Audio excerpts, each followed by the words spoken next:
Mfahamu Abuna Yemata ambaye anasimama kama kanisa la kuchongwa kwa miamba lililo ndani ya mandhari ya kuvutia kwenye eneo la Tigray katika nchi ya Ethiopia.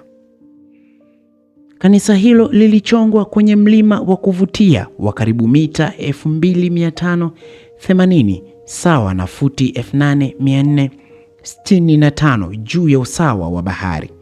Na hii ni ajabu ya kweli ya usanifu na asiri. Kanisa hili la kale likiwa limechongwa kwenye miamba ya milima ya Gerata ni ushuhuda wa ustadi wa ajabu na kujitolea kwa waundaji wake. Ikianzia karne ya 5 ni mojawapo ya sehemu za ibada zisizofikika zaidi duniani, zikiwa zimejengwa juu ya ardhi inayohitaji kupanda mlima ili kufikia.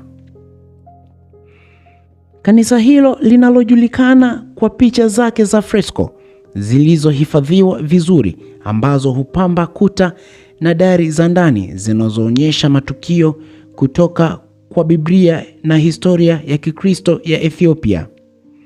Ili kuipata, mtu anahitaji kupanda mwamba, mwinuko na mashimo ya mikono na miguu yamechongwa ndani yake.